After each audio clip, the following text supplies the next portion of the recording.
question we get a lot these days here at the station is what would Trump era cuts mean to public media? To help us answer, we're bringing in WJCT President and CEO David McGowan. Good morning, David. Good morning, Ann. Thanks for having me. Thank you for being here. Let's start, if we can, by explaining why we're talking about the possibility of cuts in the first place. Sure. So we have an understanding that there will be delivered sometime this week, but most likely today, a rescission request from the Office of Management and Budget to the Congress. And what that rescission request will entail, we understand, is a clawback of funds that have already been appropriated in the federal budget for the next 2 years for essentially all public media funding. So that's why we're here talking about it today, because that's a very important that's an important day when that happens, and it's important that everyone understand what's at stake. And so Congress is back in session today after a 2-week recess. And we know that, some news outlets have reported on this. The New York Times, Politico, NPR has spoken, to its station leadership about this happening. What exactly are you expecting? I mentioned $1 billion. What does that Sure. signify? Well, the annual appropriation to the Corporation for Public Broadcasting is $535 million every year.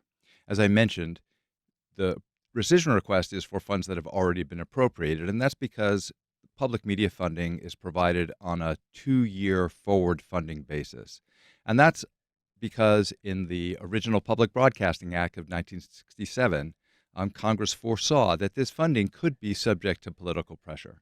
And so it designed really a unique system. We are virtually unique in the federal budget process in having this 2-year forward funding provision. And so what that means is, in the federal budget today, there is funding provided for public media in fiscal year 26 and fiscal year 27. In fact, in the continuing resolution that was recently passed by Congress, federal funding was included for those years. And so this rescission request, when it comes from the Office of Management and Budget, will go back and essentially ask Congress to claw back or rescind those funds that have already been appropriated. The way it works is this is a process that is in the law, so it's a fully legal process that the administration is engaged in. They will ask Congress to vote on this package of rescission cuts, and Congress has 45 days to act. It will go first to the House of Representatives, and if the rescission request is passed there, it will move on to the United States Senate. And this is just a simple majority that is needed? It's a simple majority. Okay. So if they don't approve this within 45 days, this rescission request from the Office of Management and Budget, what happens? If no action is taken, then the budget remains as it is today, which means that the monies for fiscal 26 and fiscal 27 will be included in the federal budget. However, we're engaged now in the budget process. There are 2 other processes that will be unfolding this year, both the reconciliation process and then the actual budget process. And that will be also, I'm sure, an issue that Congress will take up. But if Congress decides not to include public media funding in that process, that will mean essentially that funds will be withdrawn in fiscal year 28. Right. And so the thing about this clawback, this is, like any nonprofit, there's a lot of planning that goes into expected funds that are, in the pipeline. What does it mean, practically speaking, to claw back money that's been appropriated and that these stations believe is coming or is in their, So I think it's important to understand how federal money works in the public media system. It's a very complicated system, and as some of our listeners may recognize, we are a really highly interdependent federation of organizations across the country that depend on each other for a lot of different kinds of services. So as an example, the public media funding that is provided by Congress is actually provided in 4 different buckets. The Corporation for Public Broadcasting is the largest one of those at $535 million. But there are other funds that also benefit public broadcasting, such as the Interconnection System, which is funded by Congress, which provides a whole bunch of public safety services. The Next Generation Warning System is actually a grant program provided through FEMA. The Ready to Learn program, which provides educational resources and educational programming, is actually funding that's provided through the Department of Education. So there are a variety of funding programs that benefit public media, but the Corporation for Public Broadcasting is the main one. That's $535 million every year. And of those funds, and forgive me because I know this is already getting complicated, but of those funds, about 70% go directly to local public media organizations, organizations just like WJCT, all across the country. Of course, I say just like WJCT, but public media organizations are very different across the country. Some are radio only, some are TV only, some, like us, are both radio and television and digital and all the rest. But 70% of them, of those funds, go directly to stations. Other funds go to support other services, such as direct grants to television producers, direct grants to radio producers. So we depend on that, of course, as well. So when you talk about the money that goes directly to a public media organization like us, you have to recognize that that's only part of the value that we get from the federal appropriation. Because some of that money is going to create programming that we air. Exactly. Right. So people often ask us, and I've been hearing it a lot lately, I'm sure you have too, kind of what portion of WJCT's budget is coming from the Corporation for Public Broadcasting? How much would this impact the station? And those are actually kind of two different questions. They are. I mean, again, the money that comes directly to us represents, again, depending on the year and depending a little bit on how you count it, somewhere around 15% of our annual operating budget comes directly from that grant from the Corporation for Public Broadcasting. It's called a community service grant, and it comes every year to us. But because we're so interdependent on other, whether it's music rights that are cleared by the Corporation for Public Broadcasting, and those rights are paid for directly by the Corporation for Public Broadcasting, or the kids programming that is funded directly, either partially through the Corporation for Public Broadcasting or through the Ready to Learn service, or, and this is something, again, that's a little bit hard to understand, but there are hundreds of public media organizations across the country that receive this funding. Some of them are more highly dependent than WJCT is on that federal grant, that federal community service grant. If those stations are unable to continue to operate, they will shrink the pool of stations that pay for programming from, for example, PBS on the television side and NPR on the radio side. And when that pool of organizations shrinks, that's actually funding those organizations, well, that's a problem because the burden gets passed on to those of us still remaining. So as I said, it's very difficult to really forecast exactly what will happen if the federal funding for public media is clawed back. But I think we can say that the impact is going to be very significant and potentially catastrophic, especially for public media organizations in rural areas, for example, where you just don't have the population base to kind of build the public-private partnership in the same way that we have at WJCT. If you're just joining us, we're talking with WJCT President and CEO David McGowan about the possibility of federal cuts to public broadcasting and what the impact might be. And we also want to hear from you, since public media is your resource as well. You can reach us at 904-549-2937 with any questions. You can also email First Coast Connect at wjct.org, or you can reach out on social media. We have a message from John on Facebook, and he says, with all the platforms in independent media as well as commercial media sources, why would we need to spend public dollars on public media?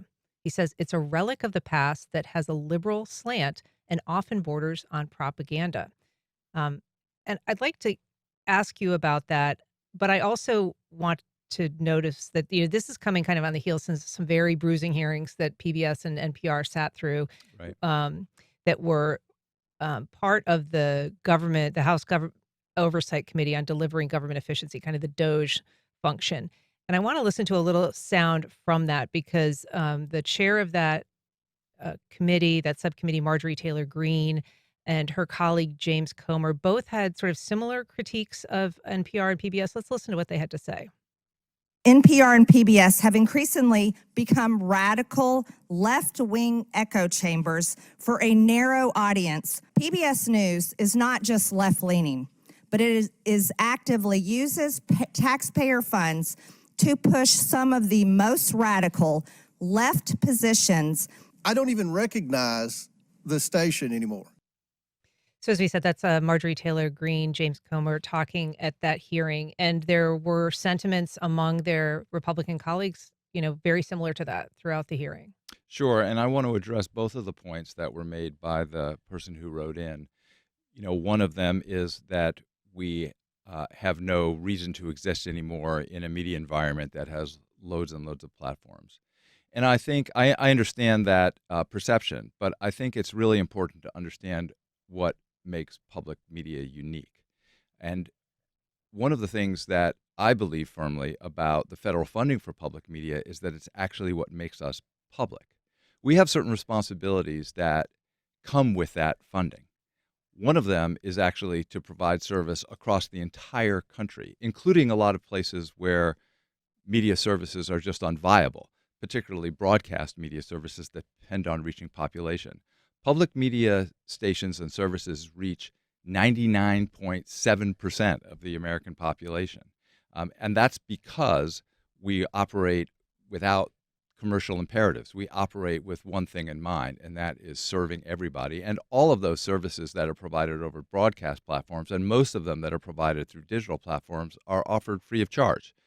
So that public component and the obligations that we have that come with that really are dependent on federal funding. The other question, of course, that's raised is the one of bias, and that's one also that we have heard a lot. It's interesting because over the years that I've been involved in public media, most of those charges have typically been leveled at NPR, much less so at PBS. And so I find it interesting that at the hearings, Marjorie Taylor Greene, in particular, raised several points about public television broadcasting and its radical nature. I just don't believe that to be true. I think certainly there's a certain way in which bias is in the eye of the beholder. I know for a fact that Catherine Marr, the new president of NPR, although she has said some things in the past critical of President Trump before she joined NPR, I believe she has actually put in place a variety of systems editorially that enable us to more effectively guard against bias in the broadcasting. It's a tricky thing. There's no question that there are times, and I think NPR has admitted times, when it has made mistakes. Every editorial organization makes mistakes. We make mistakes here. We do our best to correct them quickly when we make them and to own up to them. But I think when you think about how important it is to have a fact-based, rigorously researched news provider in this media ecosystem that we operate in today, I feel really strongly that NPR and PBS both are doing their absolute best to provide us as a local operator with programming that we can count on to be fair. We have a call from Sally in Springfield. Oh, got a call from Sally in Springfield? I don't know if it's coming through yet. Okay. I'm sorry. I guess that went away. I do want to take a listen because you mentioned Catherine Maher. She's the CEO and president of NPR.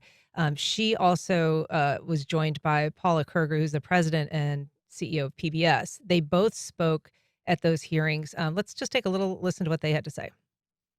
There's nothing more American than PBS. Our educational programming is backed by scores of research studies showing that our programs like Daniel Tiger's Neighborhood and Super Why help kids develop essential skills like reading, math, and problem solving.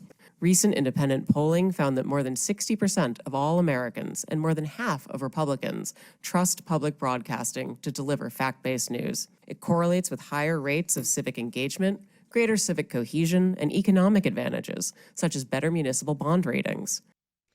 There are a lot of programs that people are familiar with on NPR and PBS, Sesame Street, chief among them, but Fresh Air and Nova, Morning Edition.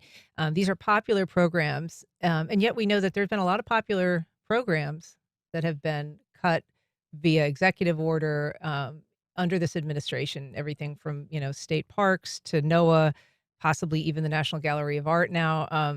So that is not going to insulate PBS and NPR because people like Elmo, right? Well, I think that may be true, but it's also true that we have endured attacks on public media funding in the past. This is a program that has enjoyed decades of bipartisan support in both houses of Congress. And in the past, when there have been efforts to curtail funding or to eliminate it, the reason that funding has remained is because the population has said, no, we want it.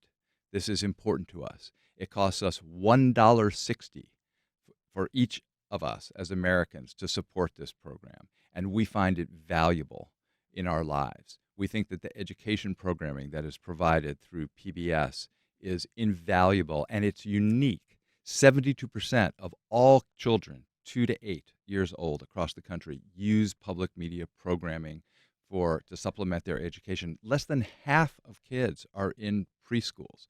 We need this kind of support and we need this kind of programming in order to remain the kind of society that we want to be. And I think the public has generally recognized that and come out and support it. And that's actually what we're asking people to do right now.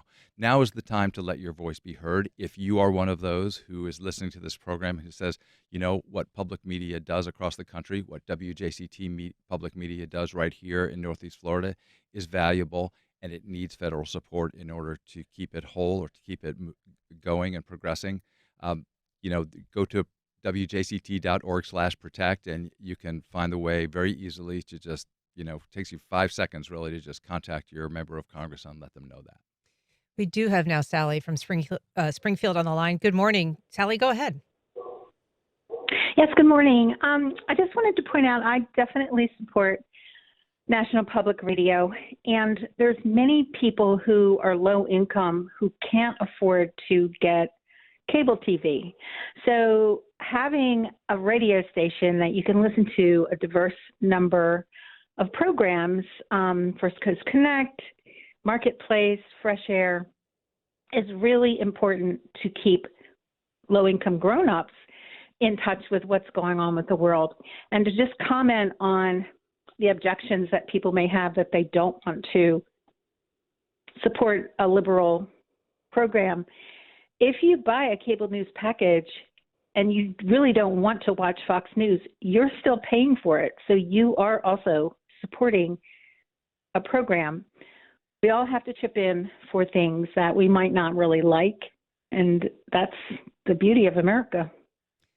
Thanks, Sally. I appreciate your call. David, I'm curious your thoughts about that. And then just, I think I would like to know a little bit more about why you think, non-commercial programming matters, how that is different from commercial programming. Well, I think, again, we have one mission in mind, and that is to serve the citizens here in our region in order to make the quality of life better for everyone. And I think the opportunity to operate in the public interest is something that we all take here, all of us who work here, very seriously. And it's really important to have media operations that don't really think about as their primary motivation serving advertisers. That is, I think, what has led to, in large part, the bifurcation of media that we see today, where we have MSNBC on one side and Fox News on the other. It would have been very easy for NPR or any public media organization to sort of say, well, there's more underwriting if we really serve a specific audience very directly by political persuasion. We know that that's not what we're here for. We're here to create a bipartisan, completely objective, fair view of the world and to try to incorporate that into everything we do. And that's very different than the commercial environment that we live in today. We've got a call from Philip on the west side. Good morning, Philip. Go ahead. Good morning. I'd like to make a comment, and it's strictly that NPR and PBS broadcast nothing but the truth, the whole truth, and nothing but the truth. Thanks, Philip. Appreciate your call. We've got a call from William on the south side. Good morning, William. Go ahead. Good morning. How are y'all doing today? Terrific. Thank you.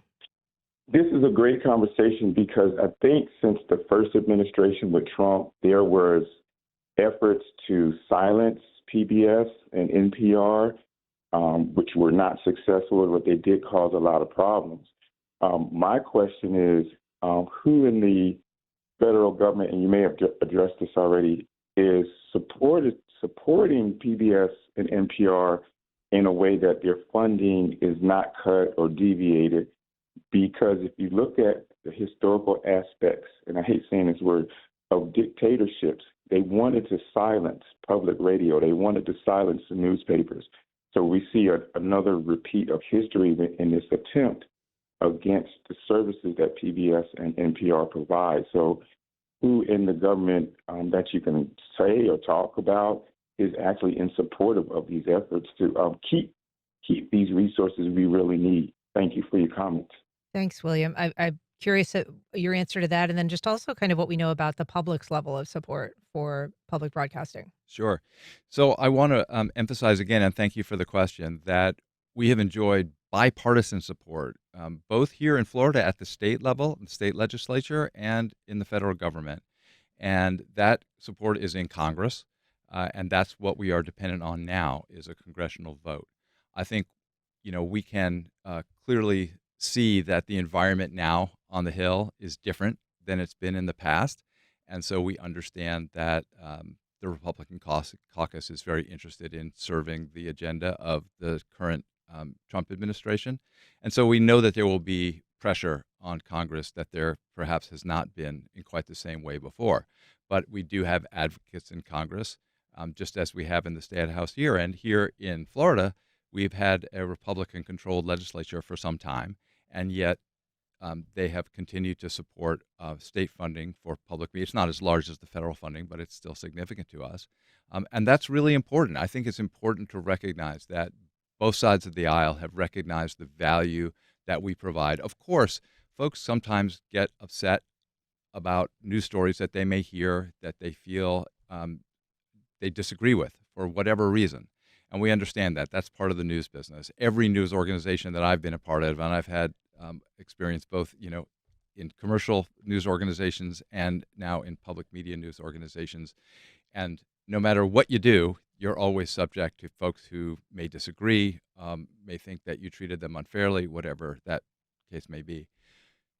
But we're here for one purpose, and that is to serve. And when we hear folks say that they feel we've made an error, we make sure that we go back and either correct it or defend it, depending on what the case may be. With regard to what the public thinks, I think someone mentioned earlier that the public overwhelmingly supports federal funding for public media, more than 62% in a very recent Pew Research Center poll supported public media, including a majority of Republicans, including a majority of Trump voters. So there is widespread support for it. We hope that that can carry the day in Congress. Got a few emails I want to run through. Lori on Facebook, well, not an email, but on Facebook. NPR is the one place to get news that isn't trying to win ratings and sensationalize everything. Truly appreciate NPR for news. Also, an email from Ross who says cutting NPR's funding would be a mistake, but as a compromise, something needs to change about its obvious partisan bias. Does WJCT currently employ anyone who voted for Trump? At the very least, outlets that receive public funding should be forced to abide by something resembling the old FCC fairness doctrine. Otherwise, Republicans' tax dollars are just being used to bash them. Well, I agree with a lot of that. I mean, I don't know what people's voting histories are here at WJCT. We don't ask people what their voting records are. But I do think that there is an important obligation to fairness, and that the fairness doctrine, has merits, and that we need to make sure that we are doubling down on our efforts to, live what we say we are, which is a nonpartisan, fact-based, objective, and fair news organization. And I know, for example, that NPR has doubled down on those efforts. As I mentioned, Catherine Marr has put in place a new set of editorial procedures, which are designed really to ensure that everything that gets onto the air has an impartial review and is subject to those kinds of procedures that are in place to ensure fairness. Fairness is really the ultimate objective, I think. Not everyone can agree with everything, but if you can look back and say, was that a fair way of handling a story? Was that a fair way of handling an issue? I think that's what we strive for.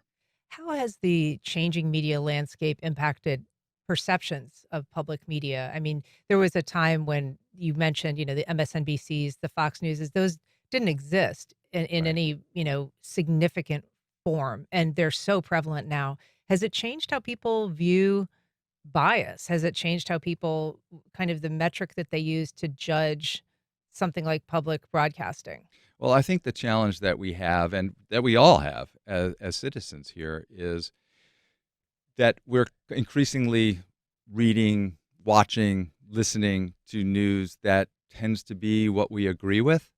And that is very much a feature of our modern media landscape.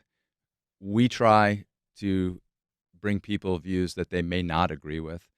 We try to bring people views from all over the political spectrum. I would say that one thing, and I do want to point this out because I think it is a feature of really very modern, really last couple of years in our media world, is that in order to present all of these views, we really need people to cooperate in the sense that they can appear on our air, on your show, for example, and make their views known, whether those are Republican leaders in our city, in our state, across the country.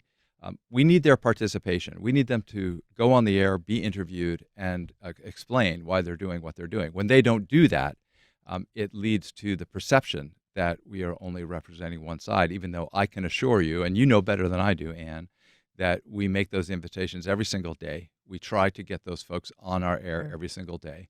But if they choose to ignore us because they believe that they can reach their public, their audience, their supporters through more partisan outlets, it really destroys the fabric of really the sort of outlets like ourselves. And so that's something that we're working hard to counter. And we would ask that everyone respect who we are and what the mission we have is. Got a call from William on the South Side. Good morning, William. Go ahead. William, are you there? Oh, yes. Can you hear me? Yep. Go ahead, William. Oh, great. Thank you for answering my first question. My second question is, with the attack of the universities by the administration, what can university students do in helping to show the value of public radio? Because, in the past, there were a lot of young people that were involved in various movements, the civil rights movement, equal rights, all of those, and they had a voice and they used it. But in today, the context is a little bit different with the help of social media. So how can university students share their voice in a positive, productive way to show the value of the public media that we have? Thank you.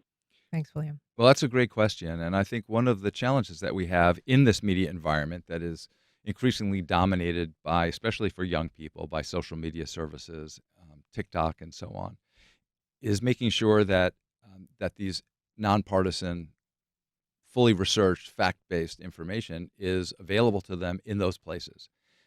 So I think for college students, they can do all the same things that we can do.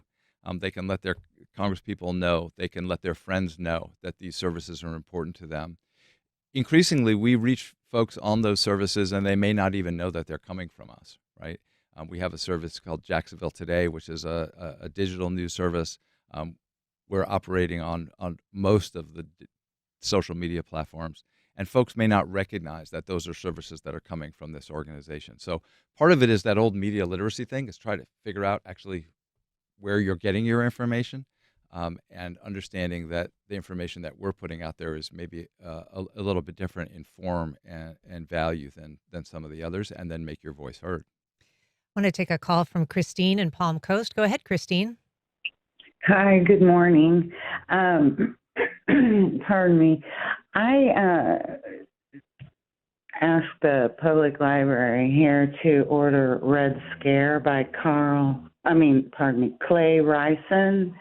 It's Blacklist McCarthyism and the Making a Modern America. And I learned about that book through a program on NPR. It's such a big part of my education, that in the New York Times. So also, I'm going to be taking a 1,200-mile trip, and I don't have a stereo system, so I rely on, when I get close to cities, picking up NPR. And I'm wondering, am I going to be able to do that? I mean, some of these things are waking me up at night. I've been having bad dreams about all this corruption. So I also want to pledge.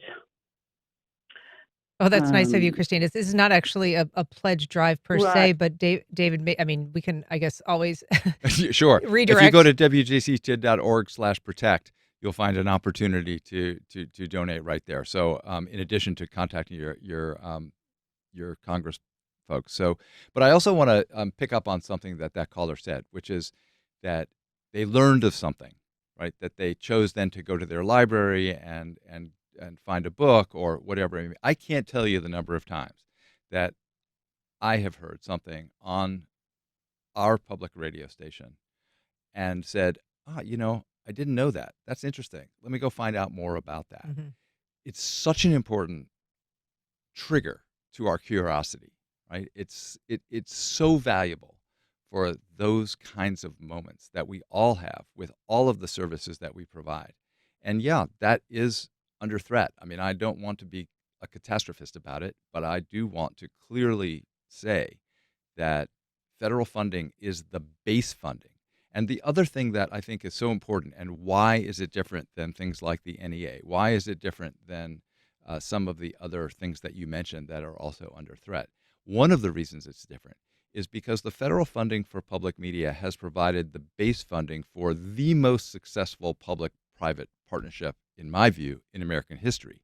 $6 non-federal dollars are raised across the country for every federal dollar that is supplied to public media. When you look at the funding credits for whether it's Molly of Denali or Daniel Tiger's Neighborhood or Martha Speaks or any of the programs that you're watching on PBS, you can see in many cases a Corporation for Broadcasting credit, but you'll also see other credits, right? And the fact is that money that comes from the Corporation for Broadcasting is usually the seed money. It's the first money in. It may represent only 10% of the budget that it takes to make that program, but it's what allows the producers of that program or the stations that are producing it to go out into the marketplace and say, you know what, this is going to have a great spot in the schedule. It's supported by Corporation for Public Broadcasting, and it enables it to attract that support. That's what makes the system work.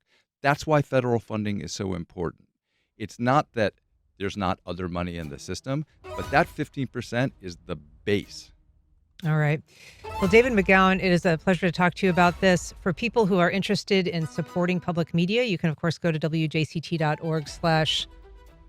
WJCT.org/protect.